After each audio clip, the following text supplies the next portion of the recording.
Agora, com esta palestra, chegamos provavelmente à parte mais controversa. Eu me meto em muita confusão por causa disso, especialmente sobre o assunto do batismo.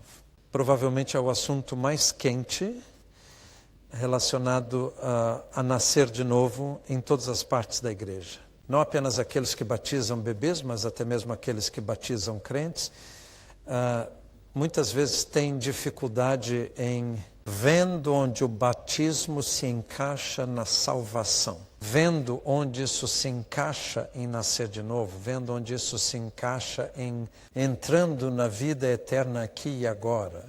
Há muitos, por exemplo, que mesmo quando os fiéis são batizados, não percebem o que Deus está fazendo. Esse ato, e vem apenas o lado humano. Alguns veem isso como uma coisa de testemunho molhado, ou outros simplesmente como um ato de obediência. E você ficaria surpreso com quantos pastores, denominações de batismo de crentes com as quais falo que não conseguem responder a pergunta: o que Deus está fazendo?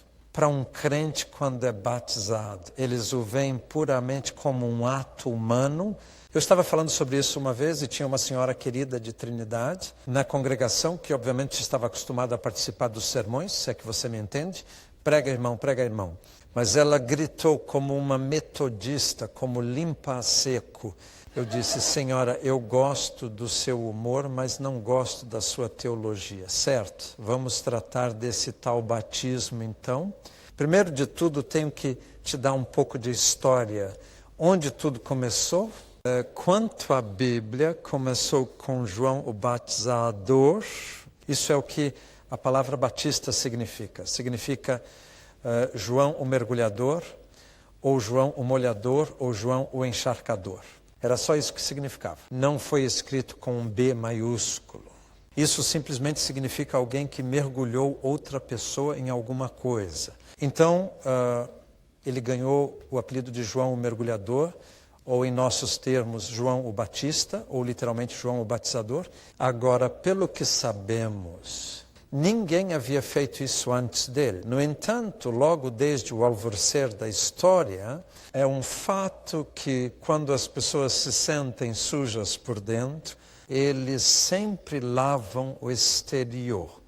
Piloto, quando ele tentou se livrar da culpa por condenar Jesus à morte, pediu uma tigela de água e disse: eu lavo minhas mãos. Este homem inocente, ele estava fazendo de uma forma física algo que realmente estava tentando se livrar da sua sujeira interior, da culpa na sua consciência. Qualquer psiquiatra te diria sobre as pessoas que ficam tão consumidos pela culpa, que estão sempre lavando as mãos, sempre tomando banho.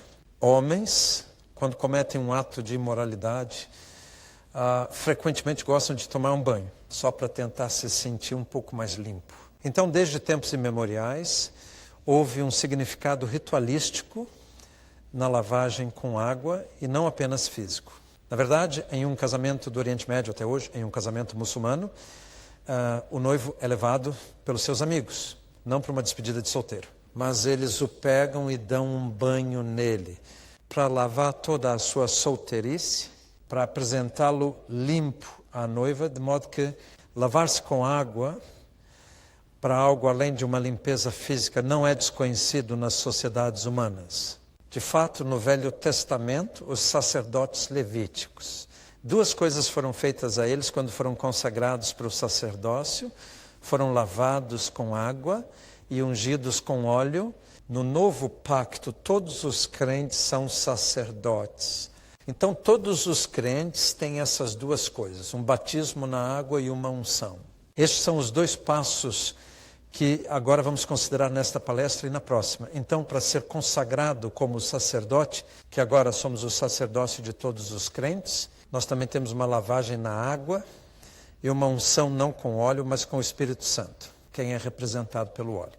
Mas isso é assunto para a próxima conversa. Existe também a possibilidade, e é apenas uma possibilidade, ainda não temos evidências claras, que mesmo antes de João Batista, gentio que queria se tornar parte do povo judeu foi circuncidado e batizado.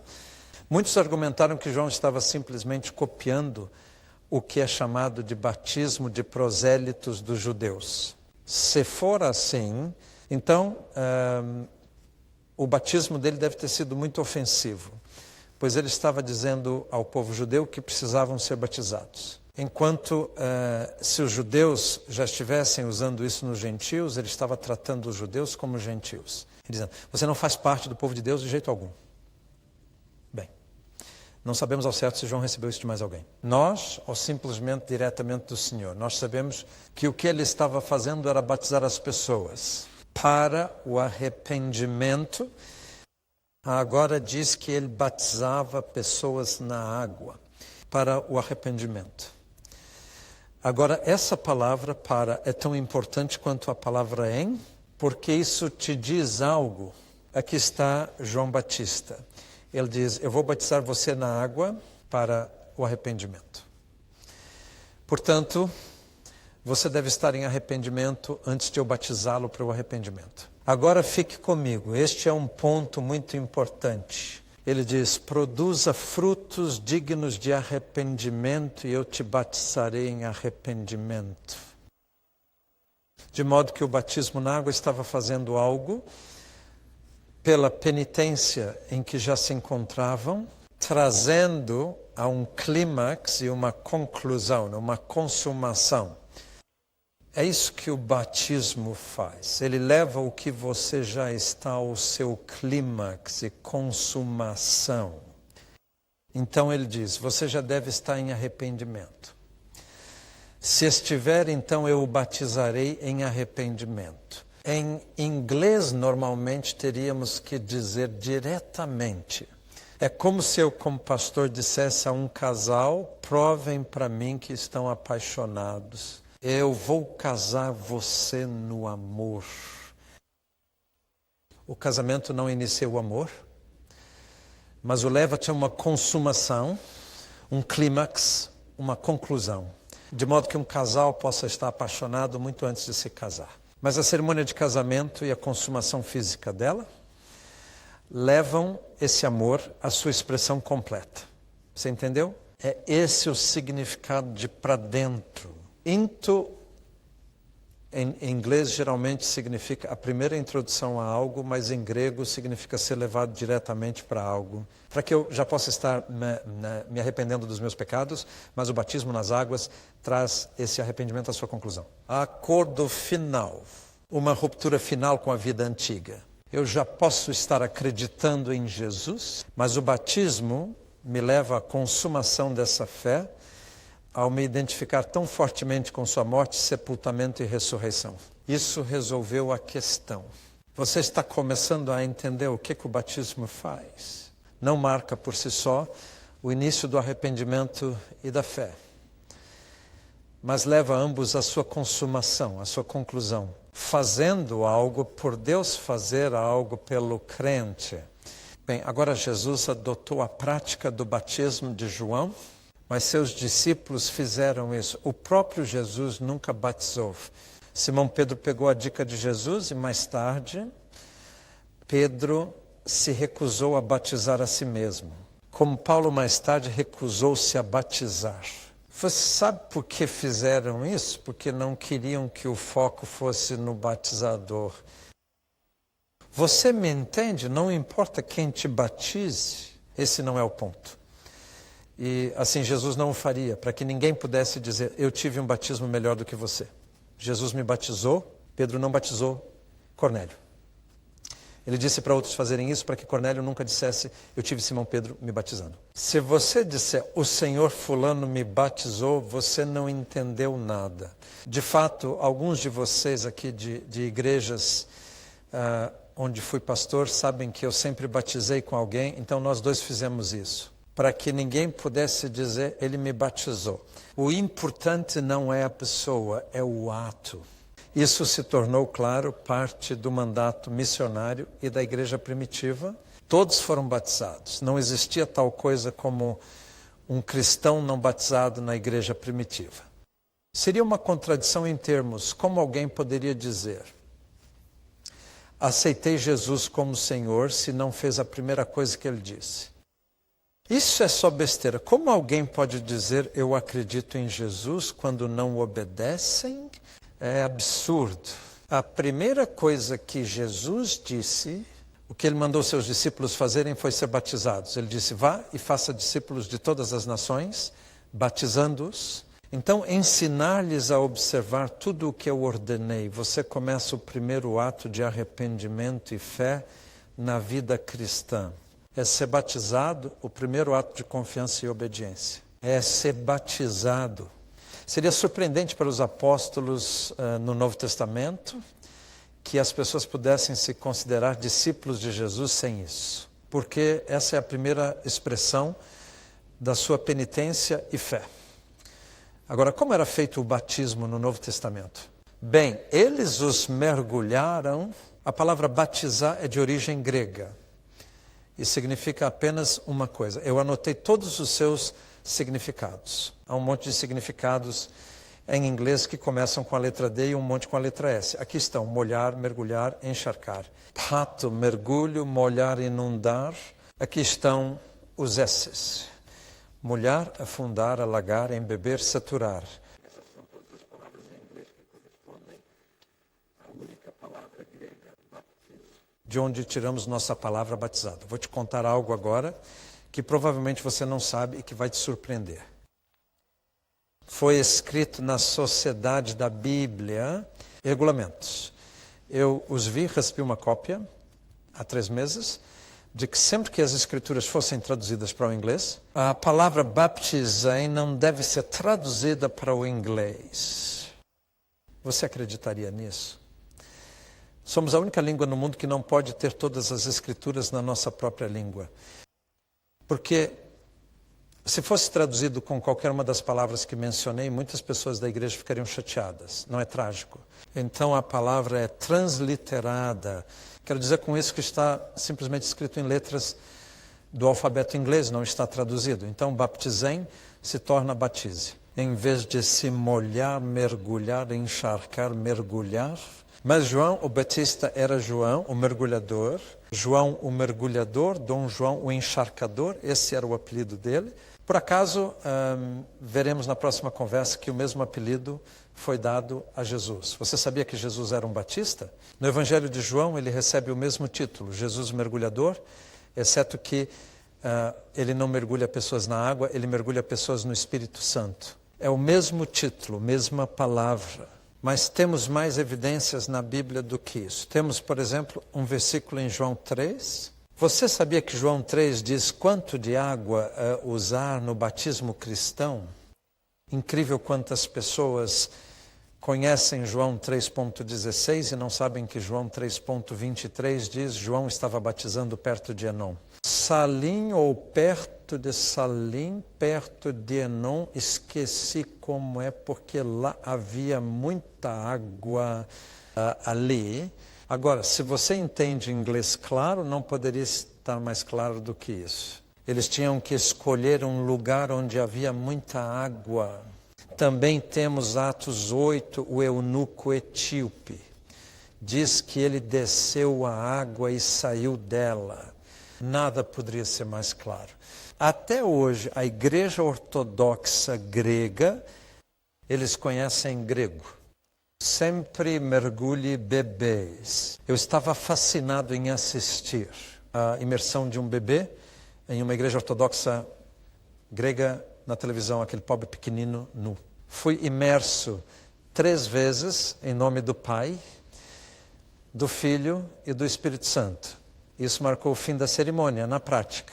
Você não poderia adorar a partir de então? Aquele bebê protestou furiosamente. Se tivesse alguma linguagem, teria objetado teologicamente, mas estava objetando da única maneira que sabia. Mas o interessante é gregos nunca jogariam água num bebê. Isso não faria sentido para o idioma grego. Como você pode se imergir apenas respingando? Como pode mergulhar assim? Diriam que é absurdo, porque eles sabem grego. Eles conhecem o termo original. Até relativamente recentemente, todos os bebês na Grã-Bretanha eram imersos. Você já olhou o tamanho da fonte em uma igreja medieval? Já notou? Você achou que eles tinham bebês maiores naquela época? Não. Eles mergulharam Eles batizaram, ainda sabiam o significado da palavra. Agora quase perdemos o significado da palavra. Agora, por que isso deveria ser tão importante? Está na água do que ter água sobre você. Eu vou te dizer o porquê. Porque o batismo no Novo Testamento tem um duplo significado. Tem o significado de limpeza, tem o significado de ser um banho, também tem o significado de ser um enterro. As duas coisas que o batismo significa no Novo Testamento é um banho para aqueles que estão sujos e é um enterro para aqueles que estão mortos. Agora, jogar água em uma pessoa pode comunicar o significado do banho, mas não comunica o significado do enterro. Sendo imerso em água, fora de vista, de baixo, um enterro e também um banho, e são esses dois significados que se unem na Escritura. Não é apenas um sinal de limpeza, é um sinal de estar limpo. Enterre. Então, juntando essas duas coisas, Jesus nos elogiou. Mergulhe as pessoas em nome do Pai, do Filho e do Espírito Santo. E isso é, claro, o que eles fizeram. Desde o dia de Pentecostes em diante, presumiu-se que uma pessoa respondendo ao Evangelho começaria com um banho e um enterro. Tudo em um só, com o material ou meio mais comum disponível na terra, a saber, água. Eu ouvi falar de lugares onde a água não estava disponível, partes da Índia em seca. Eles cavam um buraco no chão, forram com um lençol de algodão branco, deitam a pessoa ali, cubra-os com um manto e polvilhe água preciosa sobre o sudário até que o sudário não esteja molhado. Eles conseguem fazer isso com cerca de meio litro. É tudo o que tem. Tenho certeza de que o Senhor compreende. Mas a maneira normal de ser batizado é ser lavado e enterrado. E isso, a própria palavra indica, é feito por imersão. Ao ser mergulhado, encharcado, saturado, lavado. Mas há mais do que isso. Por que foi feito? Se você ler o Novo Testamento, existem 31 passagens que explicam por que batizam as pessoas. E em quase todos os casos, a resposta não é sobre o que o homem está fazendo pelo Senhor, mas sim o que o Senhor fará pelas pessoas. O batismo, a ênfase, preste atenção nisso, a ênfase está na linguagem instrumental. O Novo Testamento não trata o batismo como um símbolo, mas como um evento. O Novo Testamento fala sobre o propósito disso. O que isso vai conseguir, o que afeta. E quando você lê esses trechos, eles são surpreendentes. Deixe-me passar por alguns. Marcos 16 diz, quem crê e é batizado será salvo. Aqui a palavra salvo está diretamente ligada ao batismo, o que é surpreendente. Leve em conta João 3. Nicodemos perguntou, como pode um homem nascer de novo? Ele não pode voltar para o ventre da sua mãe e sair novamente. Como ele pode nascer novamente? E Jesus disse, não, você não precisa sair da barriga da mamãe para nascer de novo, precisa nascer da água e espírito. E a coisa interessante é que ele usa a palavra fora, o que significa que você tem que entrar em algo para sair dele. Nova vida surge da água do espírito. Ainda assim, como eu disse anteriormente, eu ouvi tantos sermões sobre você deve nascer de novo, nenhum dos quais explicou o que a palavra água significava. Nicodemos, sem dúvida, entendeu que Jesus o criticava como um fariseu por recusar o batismo de arrependimento de João, pois essa era a sua condição. A maioria dos comentaristas ao longo dos séculos viu em João 3,5 uma referência ao batismo na água. A alegria de simplesmente poder tomar a palavra de Deus como ela é. Quando Deus diz água, Ele quer dizer água. É só isso. Sempre que encontrar a palavra água no Evangelho de João, significa água. Se algum dia significar algo mais, ele qualifica com um adjetivo como água viva. Aí você sabe que não é água. Mas quando ele diz água, é água. Quando ele diz que Jesus transformou água em vinho, ele quer dizer água. E ele não quis dizer ribena, ele quis dizer vinho. Mas era água Quando João diz, eu batizo em água, mas vocês serão batizados no Espírito Santo, é água. E quando menciona que João batizava em Enom, perto de Salém, porque lá havia muita água, ele se refere à água. Sempre que você ler água, significa água. Não tente e faça a palavra de Deus difícil para você mesmo. Jesus nasce da água e do Espírito. E sabemos o que significa Espírito, sabemos o que significa água.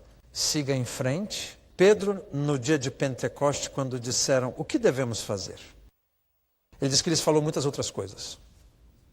Não temos registro de tudo o que ele lhes aconselhou.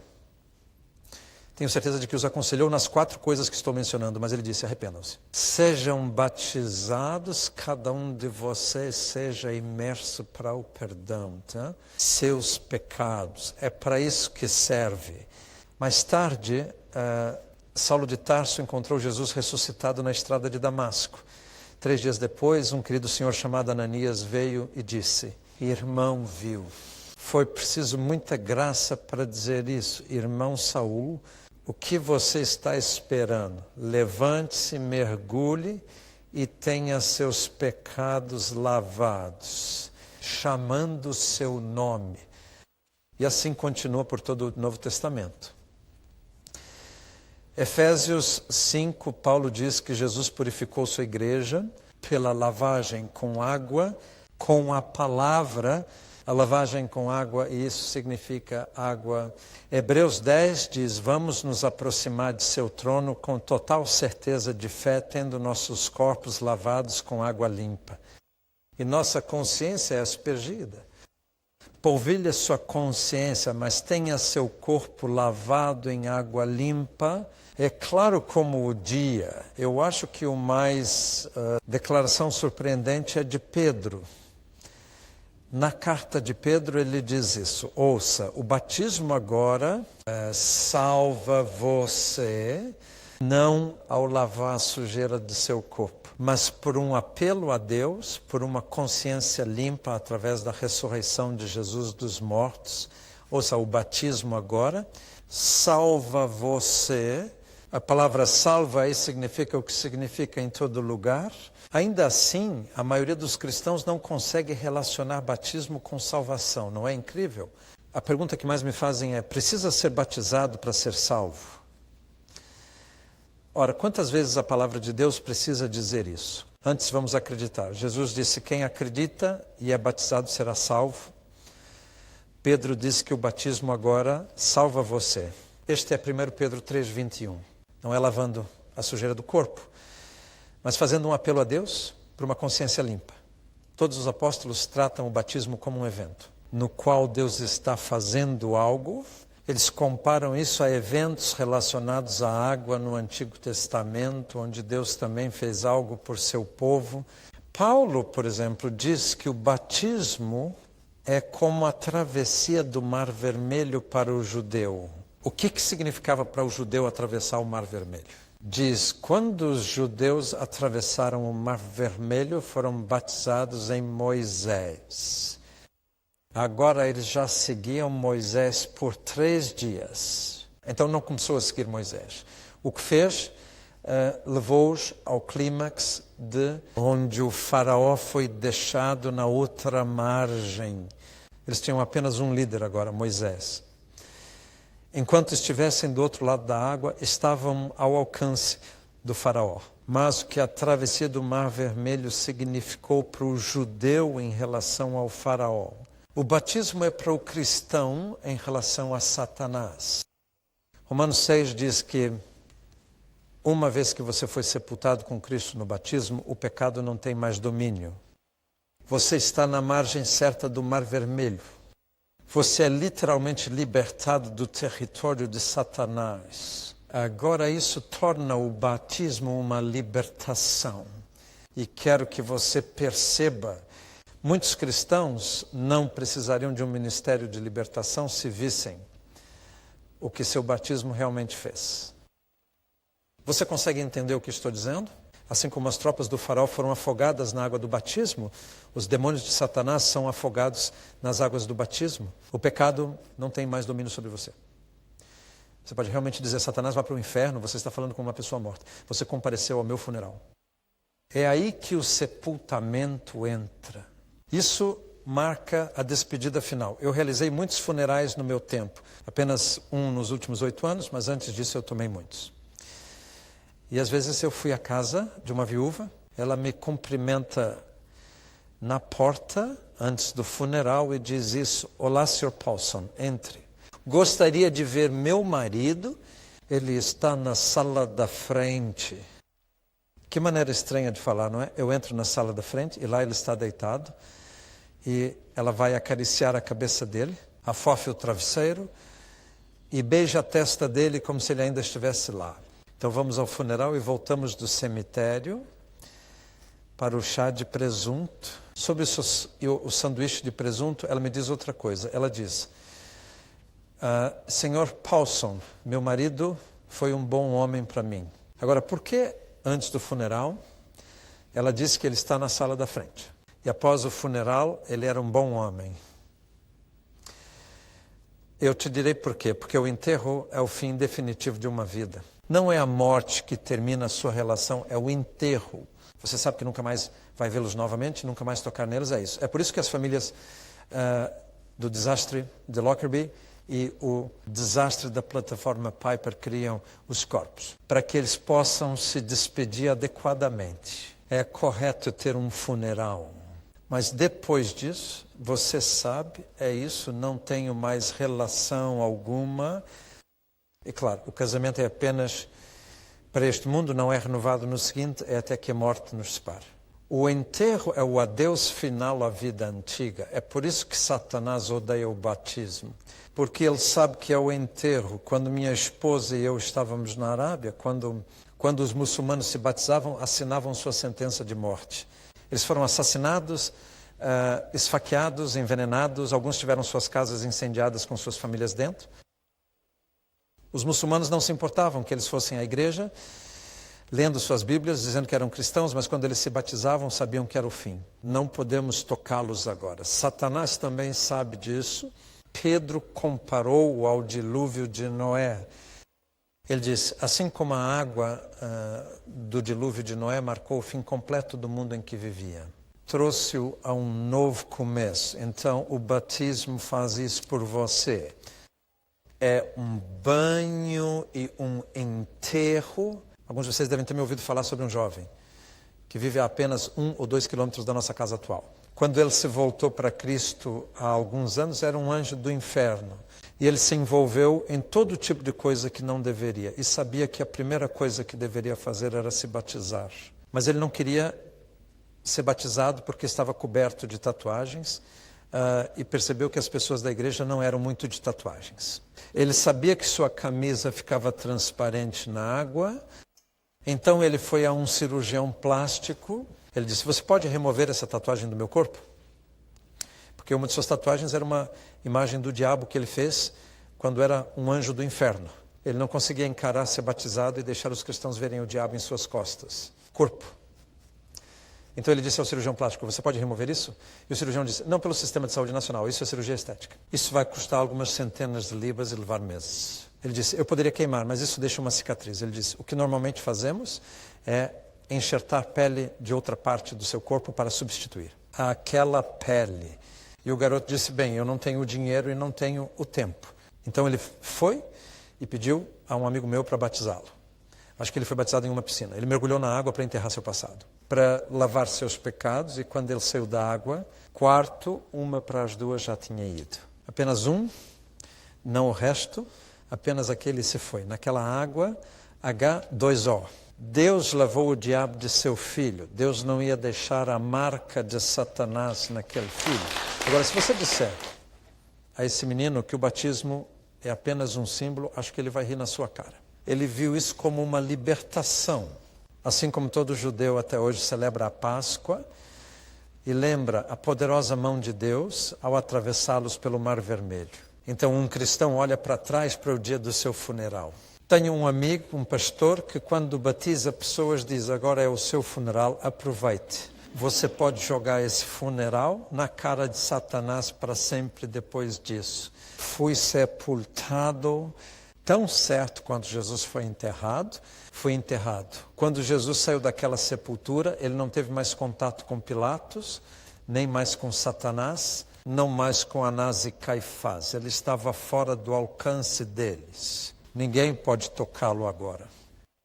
Ninguém pode te tocar. Você pode desafiar o diabo e diga: fui crucificado com Cristo, eu fui sepultado com Cristo. Ressuscitou com Cristo.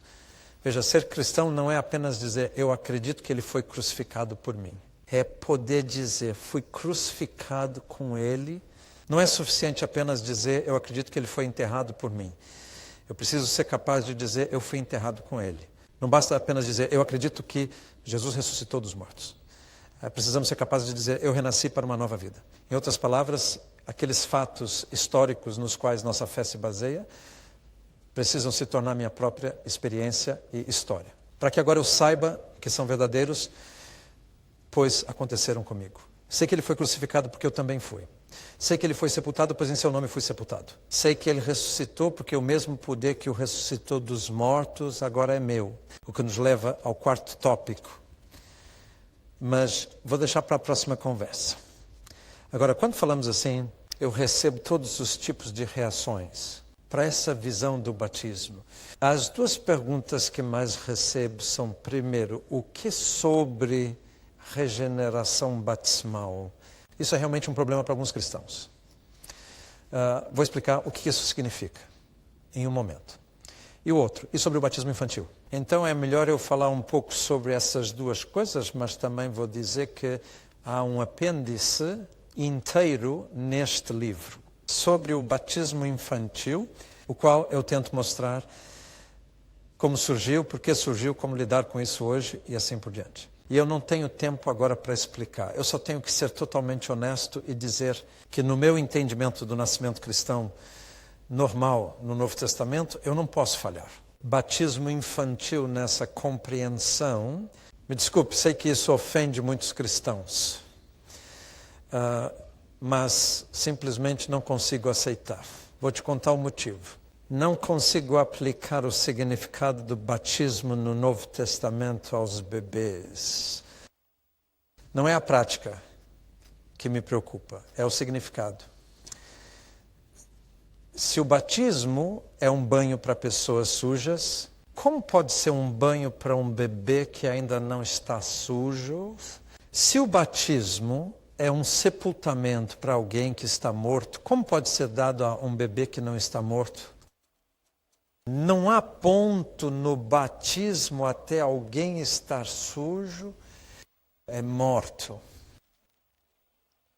E o problema é, se você aplicar o ensino do Novo Testamento sobre batismo em bebês, ou você fica com uma compreensão supersticiosa ou mágica do que está acontecendo, ou você tem que torná-lo um símbolo puro que não faz nada. Isso é uma armadilha na qual não devemos cair. Então, estou sendo muito sincero aqui. Foi uma descoberta surpreendente para mim que todos os reformadores protestantes, Martinho Lutero, João Calvino, Ulrich Zwingli, todos eles, quando redescobriram a verdade da justificação pela fé, perceberam isso era totalmente incompatível com o batismo de bebês. Como uma pessoa pode ser justificada pela fé quando é velha o suficiente para acreditar e ainda assim ser salva pelo batismo quando bebê. Isso simplesmente não se encaixa. E acredite se quiser, todos aqueles reformadores defendiam abertamente. Eu o citei cuidadosamente no meu livro. Todos eles disseram, devemos voltar ao batismo de crentes. Eles até chamaram o batismo de bebês de perverso e uma grande profanação. E ainda assim, nenhum deles retornou ao batismo dos crentes. Isso é a coisa surpreendente. Aconteceu há 300 ou 400 anos. Eles entenderam a verdade, mas não a praticaram, o que levanta a questão. Por quê? Eles não praticavam o que pregavam. A resposta, infelizmente, é muito simples, porque todos eles estabeleceram igrejas estatais.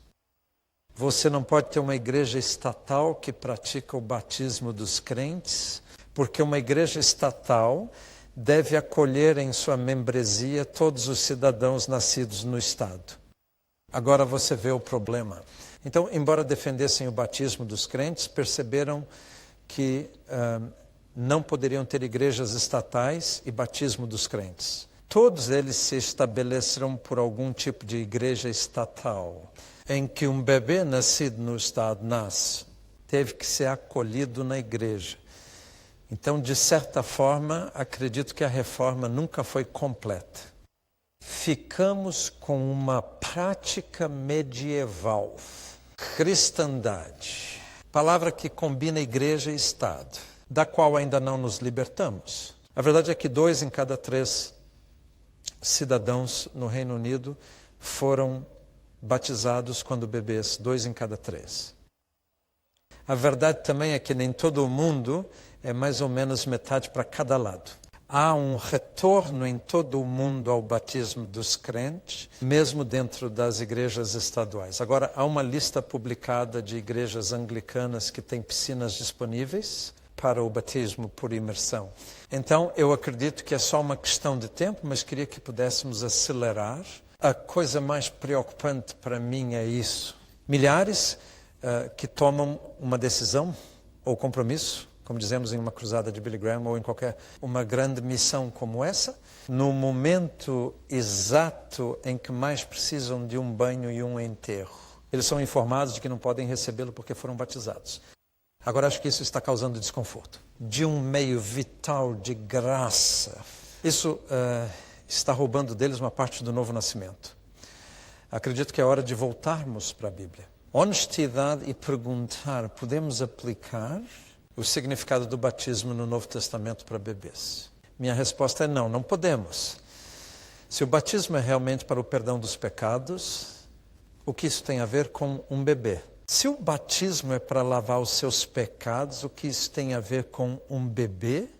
Ouça, o batismo não tem nada a ver com evitar o inferno, mas sim com sua purificação.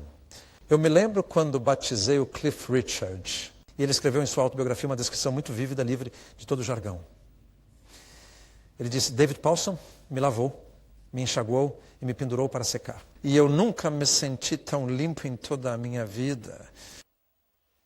Você se sente limpo por dentro e por fora? Deus está levando seu perdão à consumação, trazendo seu arrependimento à sua consumação, trazendo sua fé ao seu clímax como um casamento, traz o amor entre 2 pessoas à sua consumação. O que é apenas o começo do casamento. Então, o batismo leva o meu arrependimento e a minha fé ao seu ápice. Não dá para aplicar nada disso a um bebê, simplesmente não encaixa. Em outras palavras, pessoas que me perguntam então, o que sobre regeneração batismal? Essa é uma expressão pela crença de que o batismo por si só salva. Isso surgiu nos dias em que as pessoas realmente acreditavam que um bebê estava sendo salvo do inferno ao ser batizado. E essa crença ainda existe. Quando não batizamos nossos 3 filhos, parentes diziam, mas e se o bebê morrer? E nós só poderíamos dizer, mas e se ele morrer? Se Deus fosse o tipo de Deus que mandaria meu bebê para o inferno, porque ele não teve algumas gotas de água e uma fórmula mágica dita sobre ele. Eu não poderia amar esse Deus. Que Deus é um tirano arbitrário. As pessoas dizem, bem, o que acontece com bebês não batizados? A mesma coisa que acontece com bebês batizados. O que acontece com eles então? Eu não sei. Em lugar algum da Bíblia diz o que acontece com um bebê que morre. Então, o que dizemos a uma mãe ou a um pai quando um bebê morre? Dizemos isso. Bem, isso é o que eu digo. Escute, quando você conhece Deus tão bem quanto eu, você vai saber que tudo o que Ele faz com seu bebê é absolutamente certo. Você é chamado agora para confiar nele. Ele não nos disse o que faz. Ele nos disse para confiarmos nele, para fazer o que é certo. Isso, acredito, é o que devemos dizer. Não devemos oferecer um falso conforto ou inventar algo que não está na palavra de Deus.